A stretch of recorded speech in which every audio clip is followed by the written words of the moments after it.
Time for business. Let's say hello to Kate Moody. Hi, Francois. What do you think of Feta? Well, she looks pretty convincing for now, doesn't she? All right, let's see what she has to say. I bet she doesn't go off script very often. Speaking of artificial intelligence.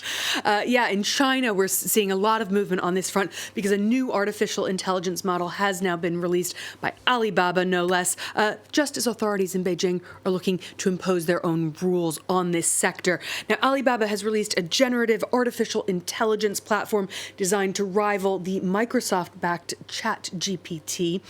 Google and Chinese tech giant Baidu are among those to have already unveiled similar platforms. Now, Alibaba says its version will be integrated into its own apps in the near future. The chatbot is called Tongyi Qianwen, which means truth from 1,000 questions. It's said to be able to draft letters or trip itineraries, advise shoppers on what cosmetics to buy, and even summarize meeting notes. But it's unlikely to have free rein because China's Cyberspace Security Administration published its own guidelines for artificial intelligence, saying that a security assessment will be required before they're allowed to go live. Chatbots in China will have to, quote, reflect the core values of socialism and not subvert state power.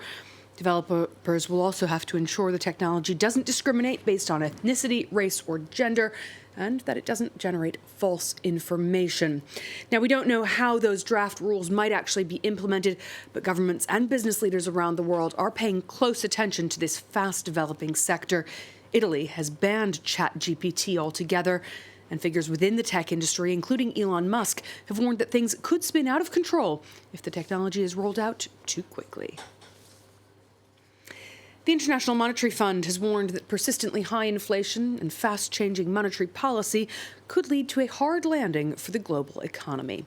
In its latest outlook, released as the annual spring meetings got underway in Washington, the fund projected global growth of 2.8% this year and around 3% for the following 4 years. That would be the weakest medium-term outlook since 1990. Now, IMF forecasts tend to be fairly in line with real growth. You can see the forecast shown in blue on our graph there. But the IMF warned that a number of risk factors could still derail that trajectory, with the chief economist underscoring sticky inflation, the, quote, worrisome pace of monetary policy tightening, and recent turbulence in the banking sector as signs that the overall situation remains fragile. We are therefore entering a tricky phase during which economic growth remains low by historical standards, financial risks have increased, yet inflation has not decisively turned the corner. Monetary policy should remain focused on bringing inflation down, but stand ready to adjust promptly as financial developments might demand. The financial instability being referred to there included the collapse of Silicon Valley and signature banks in the U.S., as well as the emergency takeover of Credit Suisse by UBS all last month. Swiss lawmakers now have opened 3 days of hearings into that forced merger, asking how Credit Suisse's weaknesses weren't addressed earlier, as well as whether the government should have subsidized that rescue and whether regulations should be adapted. Lawmakers are also concerned about potential job cuts, which could amount to up to 30% of the bank's merged workforce, according to some local reports. UBS bought Credit Suisse for just over $3 billion and has received some $120 billion worth of government guarantees.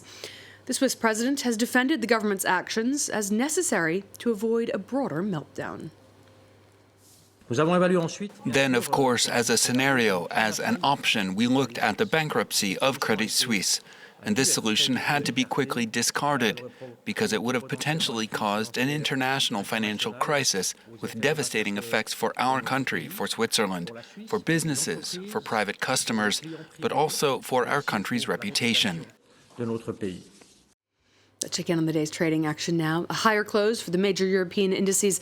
The CAC 40 leading with gains of about 0.9 of 1 percentage point here in Paris, a bit less in London and Frankfurt. If we've got those closing figures there, you can see the London FTSE 100 up just over 0.5 percentage point. A mixed picture for Wall Street. U.S. investors are waiting for the March inflation report, which will be released on Wednesday, and which could give some indications about the U.S. Federal Reserve's next moves when it comes to interest rates.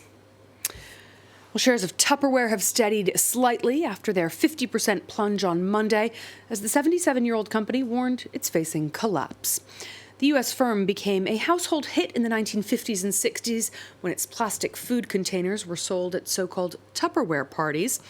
The pandemic also sparked a jump in its sales of those containers as well as Tupperware cooking gear. Now, though, it is facing substantial doubt about the company's ability to continue without immediate and substantial financial aid. Not quite as airproof as you might have hoped as well. Many thanks, Kate Moody. And we'll have more business news for you coming up later. It's